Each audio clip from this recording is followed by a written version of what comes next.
नमस्कार, स्वागत आपका हरियाणा न्यूज 24 पर। मैं हूं प्रिंस लंबा। हरियाणा की राजनीति में ऐसा फेरबदल जो बीजेपी ने किया, कहीं ना कहीं हर किसी को चौंका कर रख दिया। मंत्रिमंडल में अनेक नए नाम जोड़े गए और कहीं ना कहीं पुराने कई बड़े नामों को, कई बड़े चेहरों को हटाकर भी बीजेपी ने हर किसी को सोचने पर मजबूर कर दिया। अब आपको बताते चले कि मंत्रिमंडल विस्तार के बहाने मनोहर लाल खट्टर ने नायब सिंह सैनी, जो कि नए सीएम हरियाणा प्रदेश के, उनके कंधे पर बंदूक रखकर दो तीन बड़े नेताओं का सियासी शिकार कर लिया। फिर यूं कहा जाए कि पिछले 9 साल का बदला मनोहर लाल खट्टर ने अप्रत्यक्ष तौर पर नायब सिंह सैनी को आगे करके ले लिया है। अब वो चेहरे भी आपको पता है कि हम किन का जिक्र कर रहे हैं।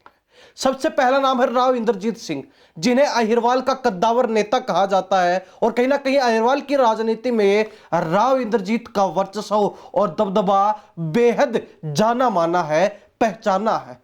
इसके अलावा बात की जाए दूसरे बड़े चेहरे की, तो वो नाम है अनिल विज का। पूर्व में गृह मंत्री रह चुके लगातार 2 बार, तो साथ ही 6 बार लगातार विधायक भी रह चुके हैं, जिसमें बीजेपी के मात्र प्रदेश में 1 या 2 विधायक होते थे। उस समय अनिल विज उन 2 विधायकों में से एक होते थे, ये हर कोई जानता है। तो वही तीसरा बड़ा चेहरा जिसको बड़ा झटका बीजेपी ने दे दिया है, वो है कुलदीप बिश्नोई, भजनलाल परिवार, जिसको राजनीतिक तौर पर बीजेपी ने बड़ा झटका देने का काम मंत्रिमंडल विस्तार के बहाने कर दिया है। कहीं ना कहीं एक दौर में जब कुलदीप बिश्नोई कांग्रेस में होते थे तो प्रदेश के 4-5 मुख्य चेहरों के रूप में जाने जाते थे, लेकिन बीजेपी के अंदर आने के बाद कहीं ना कहीं उनको मात्र आदमपुर तक समटाकर रख दिया गया है। कहीं ना कहीं ये रखने का भी प्रयास बीजेपी के द्वारा लगातार किया जा रहा है, जिससे एक बात स्पष्ट हो जाती है कि भाजपा के अंदर ना उम्र मायने रखती है, ना राजनीतिक अनुभव मायने रखता है, ना ही किसी भी नेता का वर्चस्व और दबदबा मायने रखता है। और कहीं ना कहीं बीजेपी एक बात और स्पष्ट कर देते कि यहां परिवारवाद नहीं चलेगा, तो साथ ही किसी भी छत्रप का, कोई भी जो है दबाव की राजनीति का पैतरा यहां नहीं चलने वाला। अगर कोई भी नेता आंख दिखाएगा तो कहीं ना कहीं उसको खुड्डे लाइन लगाने का काम बीजेपी और बीजेपी हाईकमान कर देगी, जिसका जीता जागता उदाहरण इन 3 नेताओं के माध्यम से लिया जा सकता है। बारी बारी विस्तार से चर्चा करेंगे कि आखिर क्या कारण रहा कि राव इंद्रजीत सिंह को, अनिल विज को, कुलदीप बिश्नोई को और उनके परिवार को बीजेपी ने खुड्डे लाइन लगा दिया, किनारे लगा दिया, दरकिनार कर दिया। आखिर क्या वजह रही है, क्या सियासी कारण है, विस्तार से चर्चा करते हैं। अब सबसे पहले बात की जाए राव इंद्रजीत सिंह के, अहिरवाल के बड़े और कद्दावर नेता, जो पूरे अहिरवाल क्षेत्र में, दक्षिण हरियाणा में अपना रुतबा, दबदबा और वर्चस्व रखते हैं राजनीति के अंदर। कहीं ना कहीं मनोहर लाल खट्टर का पहला निशाना राव इंद्रजीत सिंह ही बने हैं, क्योंकि मंत्रिमंडल विस्तार में स्पष्ट तौर पर देखा गया कि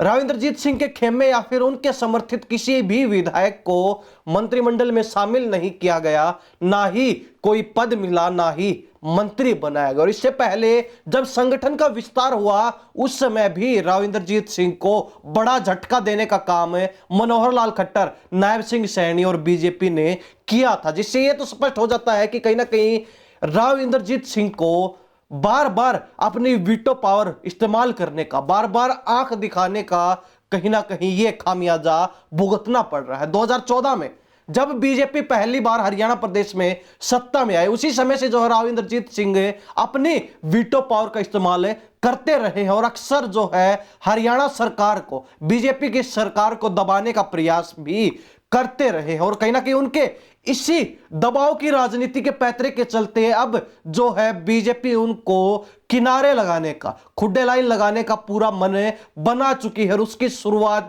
बहुत पहले ही की जा चुकी है। और अब जो है वो खुड्डे लाइन लगाने का जो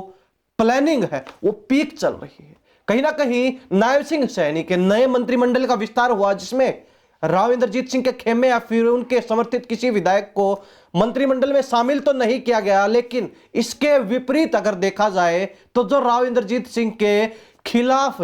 जो धड़ा खड़ा है उनमें से एक नेता जिनको मनोहर लाल खट्टर का करीबी भी कहा जाता है और कहीं ना कहीं राव इंद्रजीत सिंह का धुर विरोधी माना जाता है, नांगल चौधरी से बीजेपी विधायक दूसरी बार बने अभय सिंह यादव, उनको मंत्रिमंडल में शामिल कर लिया जाता है। और यह शामिल भी ऐसे ही नहीं हुआ, मनोहर लाल खट्टर ने सीएम पद से हटते ही नायब सिंह सैनी के जो नए मंत्रिमंडल का विस्तार हुआ उसमें अपनी सुपर पावर का इस्तेमाल करके कहीं ना कहीं राव इंद्रजीत सिंह से सीधा पंगा मोल लेते हुए, सीधी जो है दुश्मनी मोल लेते हुए अभय सिंह यादव को मंत्रिमंडल में जगह दिलवाई है, अभय सिंह यादव के लिए मंत्रिमंडल में जगह बनवाई है। वैसे तो राव इंद्रजीत सिंह की अगर बात की जाए तो वो अपने धड़े से, अपने खेमे से ओम प्रकाश यादव, ओपी यादव, जो कि नारनौल से विधायकों को मंत्री बनवाने के लिए अड़े हुए थे, कहीं ना कहीं अपनी वीटो पावर का इस्तेमाल करने का भी प्रयास किया, लेकिन मुख्यमंत्री जो पूर्व में रहे मनोहर लाल खट्टर की सुपर पावर के आगे उनकी वीटो पावर फीकी पड़ गई और कहीं ना कहीं मनोहर लाल खट्टर ने राव इंद्रजीत से ऊपर निकलकर, राव इंद्रजीत से ऊपर होकर अभय सिंह यादव को मंत्रिमंडल में शामिल करवा दिया, जिससे एक बात स्पष्ट हो जाती कि राव इंद्रजीत सिंह में की बीजेपी में कोई सुनवाई नहीं हो रही है। बीजेपी अब मन बना चुकी है राव साहब को, मन बना चुकी है राव को दरकिनार करने का, राव को ठिकाने लगाने। जानकारी के लिए आपको बताते चले कि 2019 के अंदर बीजेपी अहिरवाल में यानी कि दक्षिण हरियाणा में मात्र 3 सीटों पर जीत दर्ज नहीं कर पाई थी, लेकिन इसके विपरीत अगर देखा जाए तो 2014 में यहां पर बीजेपी ने सभी की सभी सीटों पर जीत दर्ज करते हुए सभी विपक्षी दलों का सुपड़ा साफ कर दिया था और कहीं ना कहीं इस जीत के अंदर राव इंद्रजीत सिंह का अहम रोल रहा, मुख्य भूमिका रही। लेकिन अब जिस प्रकार बीजेपी राव इंद्रजीत सिंह को नजरअंदाज कर रही है, राव इंद्रजीत सिंह की किसी भी बात की सुनवाई नहीं कर रही है, राव इंद्रजीत सिंह की हर बात को, हर जो है प्लान को काटा जा रहा है, तो ऐसे में यह मानकर चला जा सकता है कि लोकसभा चुनाव के बाद जो विधानसभा चुनाव होंगे उसमें कहीं ना कहीं बीजेपी को अहिरवाल क्षेत्र में बड़ा खामियाजा भुगतना पड़ सकता है, बड़ा घाटा जो है उठाना पड़ सकता है, क्योंकि राव इंद्रजीत सिंह के अहिरवाल में मुख्य भूमिका रही दोनों बार बीजेपी को सत्ता में लाने में। 2014 में जहां बीजेपी सभी सीटें जीती और कहीं ना कहीं बीजेपी की सरकार बनाने में अहिरवाल का अहम रोल रहा, तो वहीं 2019 में भी जहां एक तरफ जीटी बेल्ट की बात की जाए, जहां बीजेपी का सुपड़ा साफ रहा, तो वहीं अहिरवाल ने एक बार फिर 2019 में बीजेपी को फुल बहुमत के साथ पूर्ण समर्थन देते हुए सरकार में काबिज करने का, सरकार में कायम करने का काम किया। और यही कारण था कि राव इंद्रजीत सिंह लगातार ओम प्रकाश यादव को मंत्रिमंडल में शामिल करने के लिए अड़े हुए थे। तो वही एक दूसरा नाम कोसली विधानसभा क्षेत्र से विधायक लक्ष्मण सिंह यादव का भी चर्चा में चल रहा था, लेकिन दोनों नामों पर कांटा लग गया और कहीं ना कहीं अभय सिंह यादव का नाम जब सामने आया तो उसके बाद यह कयास लगने, संभावनाएं लगनी शुरू हो गई कि कहीं ना कहीं जो राव इंद्रजीत सिंह का एंटी खेमा है, एंटी धड़ा है, वो राव इंद्रजीत पर भारी पड़ता हुआ दिखाई दे रहा है। जिस प्लान के तहत, जिस मास्टर प्लान के तहत मनोहर लाल खट्टर ने अहिरवाल में विरोधी खेमे को राव इंद्रजीत के इर्द गिर्द प्रोजेक्ट किया, कहीं ना कहीं उसी के चलते राव इंद्रजीत सिंह कमजोर पड़ते हुए नजर आ रहे हैं। कहीं ना कहीं उनके विरोधी खेमे से नांगल चौधरी के विधायक अभय सिंह यादव को मंत्रिमंडल में शामिल किया गया मनोहर लाल खट्टर की इशारे पर। हालांकि एक और मंत्री बनवारी लाल, जो कि बावल विधानसभा क्षेत्र से विधायक लगातार 2 बार बने हैं, वो भी मंत्रिमंडल में शामिल है। 2014 और 2019 में राव इंद्रजीत सिंह की सिफारिश पर ही बनवारी लाल को टिकट मिली बीजेपी की तरफ से, दोनों बार उन्होंने जीत भी दर्ज की। 2019 में राव इंद्रजीत सिंह ने अपनी वीटो पावर का इस्तेमाल करके बनवारी लाल को मंत्रिमंडल में शामिल करवाया, मनोहर लाल की कैबिनेट में शामिल करवाया। और कहीं ना कहीं जब मनोहर लाल की कैबिनेट भंग हुई और नायब सिंह सैनी की कैबिनेट बन रही थी, तो उसमें भी बनवारी लाल का नाम शुमार था, शामिल था। लेकिन यह कहा जा रहा है कि पिछले 4-4.5 वर्ष में लगातार जो मनोहर लाल के साथ संपर्क में बने रहने के कारण बनवारी लाल की नजदीक राव इंद्रजीत से घटकर मनोहर लाल खट्टर के साथ अधिक हो गई थी, जिसके चलते उनको दोबारा मंत्रिमंडल में शामिल किया गया, यानी कि नायब सिंह सैनी के मंत्रिमंडल में शामिल किया गया है। अब देखने वाली बात यह है कि जिस प्रकार बीजेपी ने, मनोहर लाल खट्टर ने नायब सिंह सैनी के कंधों पर बंदूक रखकर राव इंद्रजीत सिंह का सियासी शिकार कर लिया है, तो ऐसे में कहीं ना कहीं राव इंद्रजीत सिंह से सीधी दुश्मनी भी मोल ले ली है। तो इस दुश्मनी का क्या दुष्परिणाम, क्या नतीजा, क्या प्रभाव जो है आने वाले लोकसभा चुनाव के बाद विधानसभा चुनाव पर पड़ने वाला है, अहिरवाल क्षेत्र में कितना जो है दमखम बीजेपी इस बार दिखा पाएगी, कितनी सीटें राव इंद्रजीत सिंह से पंगा मोल लेकर मनोहर लाल खट्टर, नायब सिंह सैनी निकाल पाएंगे, यह देखने वाली बात रहेगी, सोचने वाली बात रहेगी। लेकिन यह जरूर तय है कि जिस क्षेत्र में राव इंद्रजीत सिंह का वर्चस्व है, रुतबा है, दबदबा है, वहां कहीं ना कहीं राव इंद्रजीत सिंह से ही पंगा लेना बीजेपी को बेहद ही भारी पड़ने वाला है, बड़ा जो है प्रभावित करने वाला। आगे अगर बात की जाए दूसरे बड़े नेता अनिल विज के, पूर्व गृह मंत्री, लगातार 2 बार गृह मंत्री रह चुके बीजेपी की सरकार के अंदर हरियाणा प्रदेश के, तो कहीं ना कहीं इस नए कैबिनेट के विस्तार में उनको भी बाहर का रास्ता दिखा दिया गया। अब सियासी जानकारों की माने तो उनका साफ कहना है कि मनोहर लाल खट्टर ने अप्रत्यक्ष रूप से नायब सिंह सैनी को आगे करके अनिल विज का भी सियासी शिकार कर लिया, कहीं ना कहीं अनिल विज पर भी निशाना लगा दिया है, निशाना दाग दिया है। तो ऐसे में यह कहा जा सकता है कि पिछले लंबे समय से, यानी कि पिछले 9 वर्षों से लगातार अनिल विज और मनोहर लाल खट्टर के बीच काफी खटपट देखी जाती रही है, काफी जो है विवाद देखे जाते रहे और विवाद की झलकियां भी जनता के सामने आती रही। जिस प्रकार पिछले कुछ समय में अनिल विज ने स्वास्थ्य मंत्रालय की फाइलों पर हस्ताक्षर करने से, साइन करने से मना कर दिया था, लंबे समय तक उन्होंने फाइलों पर साइन नहीं किए, जिससे यह अंदाजा लगाया जा सकता है कि किस प्रकार जो है मनोहर लाल खट्टर और अनिल विज के बीच विवाद बढ़ता रहा है, कभी भी घटा नहीं। और कहीं ना कहीं विवाद का एक कारण यह भी रहा कि अनिल विज, जो कि लंबे समय से बीजेपी को हरियाणा प्रदेश में सींचते रहे हैं, जब सीएम बनने की बारी आती है, जब बीजेपी बहुमत के साथ हरियाणा प्रदेश में अपने पैर पसारती है, तो कहीं ना कहीं उस समय अनिल विज को पीछे हटाकर मनोहर लाल खट्टर को, जो कि एक नए चेहरे थे, नए प्रत्याशी थे, एक नए नेता थे हरियाणा प्रदेश में बीजेपी के, उनको जो है सीएम पद का दावेदार बना दिया जाता है, सीएम बना दिया जाता है, जो कि 9 वर्षों तक लगातार हरियाणा प्रदेश के सीएम रहे ही भी हैं। तो ऐसे में जो विवाद होना भी स्वाभाविक था, लाजमी था। आपको बताते चले कि अनिल विज लगातार 6 बार विधायक रह चुके हैं अंबाला कैंट से, एक बार वो चुनाव हारे भी, लेकिन 6 बार जो है वो विधायक रह चुके हैं, जिसमें से 2 बार उन्होंने निर्दलीय चुनाव लड़ा और निर्दलीय भी जीत हासिल की। अनिल विज एकमात्र ऐसे नेता है बीजेपी की मनोहर कैबिनेट के, जो कि जनता के बीच काफी फेमस रहे, यानी कि एक तरीके से कहा जाए तो अपनी साफ छवि उन्होंने जनता के बीच कायम रखी और कहीं ना कहीं जनता के बीच एक आस और उम्मीद अनिल विज को लेकर ही बनी रहती थी कि अनिल विज के दरबार में जाएंगे तो कहीं ना कहीं उनका काम सिरे चढ़ पाएगा, उनकी शिकायत का समाधान हो पाएगा। अगर अन्य मंत्रियों के मुकाबले में देखा जाए तो जनता के दिलों में अनिल विज सबसे अधिक जगह बनाने में सफल रहे, कामयाब रहे और कहीं ना कहीं पूरे हरियाणा प्रदेश में अपनी लोकप्रियता को और भी गहरा कर लिया। खैर, अब चर्चा मनोहर कैबिनेट की नहीं करेंगे, बल्कि नए मुख्यमंत्री नायब सिंह सैनी के कैबिनेट के करेंगे, जहां एक तरफ चर्चाएं चल रही थी लगातार कि नायब सिंह सैनी के बाद दूसरे नंबर पर सबसे बड़े मंत्री के रूप में अनिल विज ही होने वाले, या फिर यूं भी कहा जा रहा था कि उनको उप मुख्यमंत्री बनाया जा सकता है और कई अहम मंत्रालय भी दिए जा सकते हैं, सौंपे जा सकते हैं। लेकिन कहीं ना कहीं जिस प्रकार मंत्रिमंडल की सूची में अनिल विज का नाम देखने को नहीं मिला, जिस प्रकार अनिल विज को मंत्रिमंडल से बाहर कर दिया गया, तो वो चीज सबके लिए चौंकाने वाली थी, क्योंकि एक तरफ हरियाणा प्रदेश की जनता ये उम्मीद लगाए बैठी थी कि अनिल विज मुख्यमंत्री के बाद दूसरे बड़े जो हम मंत्री होने वाले हैं, लेकिन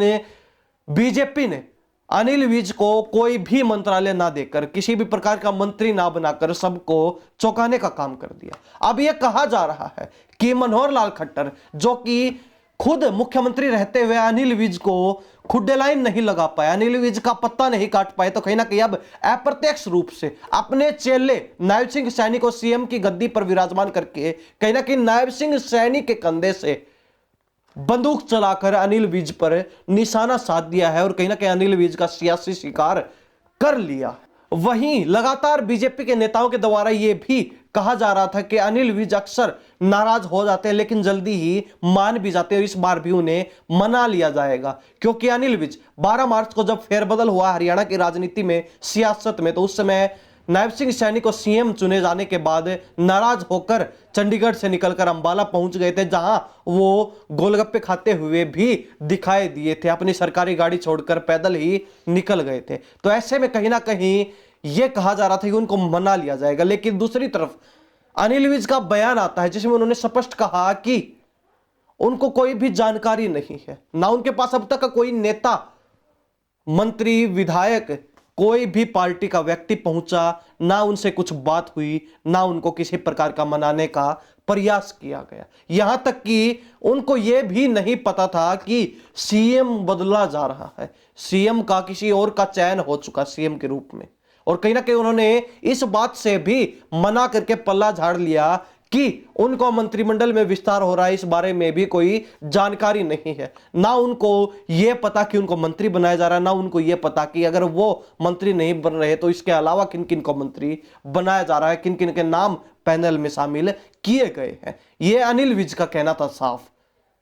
कि उनको कोई भी जानकारी नहीं है। लेकिन अब जिस प्रकार मनोहर लाल खट्टर ने ओपी धनखड़ का कांटा निकालकर कहीं ना कहीं अपने रास्ते से रोड़ा निकाल दिया, तो अनिल विज को भी ठीक इसी प्रकार जो है रास्ते से हटाकर अपना रास्ता, अपने चेले नायब सिंह सैनी का रास्ता साफ कर लिया है। और लेकिन अब बड़ी बात यह है कि जिस प्रकार अनिल विज को बीजेपी ने, मनोहर लाल खट्टर, नायब सिंह सैनी ने झटका देने का काम किया है, तो कहीं ना कहीं विज की नाराजगी कम होने की बजाय और अधिक बढ़ी है, ये साफ कहा जा सकता है, स्पष्ट कहा जा सकता है। और जिसके चलते लोकसभा चुनाव की बात हो या फिर आने वाले विधानसभा चुनाव की बात हो, तो उसमें विज की नाराजगी का खामियाजा बीजेपी को भुगतना पड़ सकता है। यह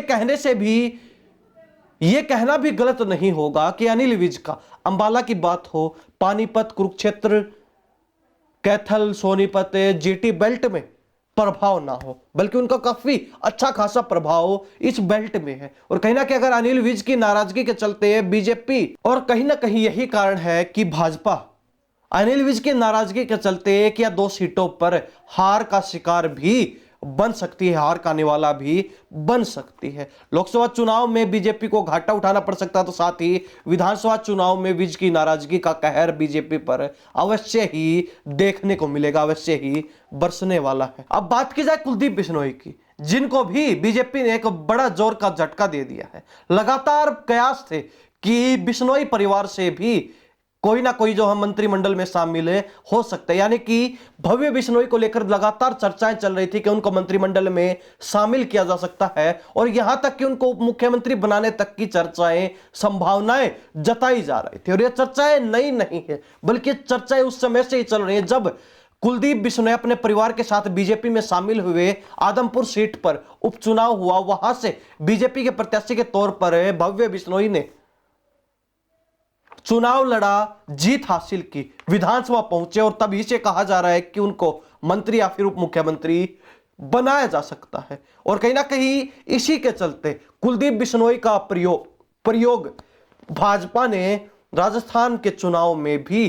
किया है। कुलदीप बिश्नोई ने बड़ी मेहनत की बीजेपी को जिताने के लिए, और जो बिश्नोई बाहुल्य क्षेत्र है वहां पर बीजेपी सीटें निकालने में भी कामयाब रही है। जो नतीजा वहां देखने को मिला भाजपा के पक्ष में, कहीं ना कहीं वो मेहनत कुलदीप बिश्नोई की ही बताई जा रही है। तो ये लगातार कहा जा रहा था कि बिश्नोई ने जो राजस्थान में मेहनत की, उसका फल जो है भाजपा की तरफ से, बीजेपी हाईकमान की तरफ से कुलदीप बिश्नोई को, उनके परिवार को अवश्य ही मिलने वाला है। लेकिन मंत्रिमंडल में जब बिश्नोई परिवार के किसी भी सदस्य का नाम देखने को नहीं मिला, भव्य बिश्नोई को जो मंत्रिमंडल में जगह नहीं मिली, तो उसके बाद से कहीं ना कहीं बिश्नोई परिवार में भी हताशा और निराशा फैल गई। सभी के चेहरे लटके हुए दिखाई दिए, क्योंकि जो कहा जा रहा था कि कुलदीप बिश्नोई की मेहनत का फल उनको जरूर मिलेगा, लेकिन वो फल उनको बीजेपी की तरफ से नहीं मिल पाया। और ये कहा जा रहा है कि तभी से लोगों के बीच चर्चाएं कि जिस प्रकार निर्दलीय विधायकों का समर्थन सहयोग लेकर बीजेपी ने उनको बीच सड़क फेंकने का काम कर दिया, कहीं ना कहीं समर्थन लेकर यूज करके और थरो करने का काम किया है, ठीक इसी प्रकार बिश्नोई परिवार का भी इस्तेमाल करके उसको किनारे लगाने का काम बीजेपी ने, भाजपा ने, मनोहर लाल खट्टर और नायब सिंह सैनी ने कर दिया है। भव्य बिश्नोई का मंत्रिमंडल में नाम शामिल नहीं हुआ, तो वही एक तरफ यह कहा जा रहा है कि कुलदीप बिश्नोई को बीजेपी आदमपुर क्षेत्र में ही सिमटकर रखना चाहती, यानी कि आदमपुर क्षेत्र तक सीमित करना चाहती है। यह वही कुलदीप बिश्नोई है जिनको कांग्रेस के अंदर प्रदेश के मुख्य 4-5 नेताओं में गिना जाता था, लेकिन भाजपा के अंदर यहां लगातार उनको जो है काटने का प्रयास किया जा रहा है। वो इस आस और उम्मीद के साथ आए थे कि कहीं ना कहीं उनका जो बिश्नोई परिवार का वर्चस्व है, राजनीतिक जो दबदबा है, उसके चलते उनको बीजेपी के अंदर भी काफी अच्छा खासा मुकाम मिल जाएगा, काफी अच्छा खासा मुकाम हासिल करने में वो सफल हो जाएंगे। लेकिन बीजेपी ने उनकी सभी उम्मीदों पर, आशाओं पर पानी फेरने का काम कर दिया। जिस प्रकार भव्य बिश्नोई को मंत्रिमंडल में कोई जगह नहीं मिली और हर जगह से जो है बिश्नोई परिवार को दरकिनार करने का काम किया गया, तो उसके बाद से अब लगातार यह कहा जा रहा है कि बिश्नोई परिवार का जो सियासी पकड़ है उसको तोड़ने का, बिश्नोई परिवार के सियासी गुरूर को तोड़ने का काम भाजपा ने कर दिया है। अब देखने वाली बात यह रहेगी कि कुलदीप बिश्नोई का नाम लोकसभा चुनाव को लेकर भी सामने आ रहा था, चर्चाएं चल रही थी कि उनको हिसार लोकसभा से प्रत्याशी बनाया जा सकता है। हालांकि अब तक बीजेपी ने हिसार लोकसभा पे अपना प्रत्याशी घोषित नहीं किया है। हालांकि चर्चाएं कुलदीप बिश्नोई के नाम की भी चल रही थी, लेकिन उससे अधिक चर्चाएं जो है कैप्टन अभिमन्यु के नाम की चल रही है कि कैप्टन अभिमन्यु को हिसार लोकसभा से बीजेपी अपना प्रत्याशी बना सकती है। अब देखने वाली बात यह रहेगी कि वहां भी कुलदीप बिश्नोई को झटका मिलता है या फिर वहां कुलदीप बिश्नोई बाजी मार पाते हैं, लेकिन संभावनाएं बेहद ना के बराबर है, बेहद ही कम है। तो देखने वाली बात रहेगी कि यहां भी बिश्नोई परिवार को नजरअंदाज किया जाता है, बिश्नोई परिवार की अनदेखी की जाती है, तो उसका क्या खामियाजा हो सकता है। लिहाजा आपको बताते चले कि हिसार क्षेत्र में बिश्नोई परिवार अपना अच्छा दबदबा रखते हैं, अपना अच्छा वजूद रखते हैं, और कहीं ना कहीं यही कारण है कि अगर बिश्नोई परिवार की यहां भी बीजेपी अनदेखी करती है, बिश्नोई परिवार को नजरअंदाज किया जाता है, तो बीजेपी को हिसार लोकसभा सीट पर बड़ा खामियाजा उठाना पड़ सकता है और बिश्नोई परिवार बीजेपी का हार का कारण भी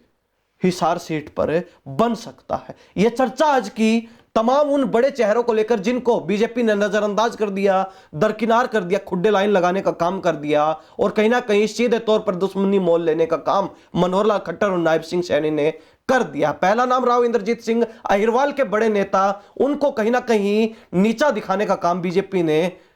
कर दिया है, कोई कोर कसर नहीं छोड़ी, चाहे वो संगठन की बात हो, चाहे मंत्रिमंडल विस्तार की बात हो। ठीक इसी प्रकार अनिल विज को भी उनकी नाराजगी का खामियाजा उठाना पड़ा, लेकिन यह कहा जा रहा है कि अनिल विज की जो नाराजगी है, अब कहीं ना कहीं जब अनिल विज को दरकिनार कर दिया है बीजेपी ने, भाजपा ने, तो कहीं ना कहीं अनिल विज भी आने वाले समय में बीजेपी को इसका मुंह तोड़ जवाब दे सकते हैं। तो वही बिश्नोई परिवार की बात की जाए तो उनको भी मंत्रिमंडल में शामिल नहीं किया गया, उनको भी नजरअंदाज किया गया, उनकी अनदेखी हुई है। तो कहीं ना कहीं इसका घाटा भी, इसका खामियाजा भी बीजेपी को हिसार सीट पर भुगतना पड़ सकता है। लेकिन हरियाणा प्रदेश की जनता इस बारे में क्या सोचती है? क्या वास्तव में राव इंद्रजीत सिंह को नजरअंदाज करना दक्षिण हरियाणा में अहिरवाल में बीजेपी को फायदेमंद लगा या फिर कहीं ना कहीं घाटा देने वाला साबित होने वाला है? तो साथ ही अनिल विज को उत्तर हरियाणा में नजरअंदाज करना कहीं ना कहीं उनकी पॉपुलैरिटी के चलते बीजेपी घाटा खाने वाली है, और साथ ही बिश्नोई परिवार को नजरअंदाज करना बीजेपी के लिए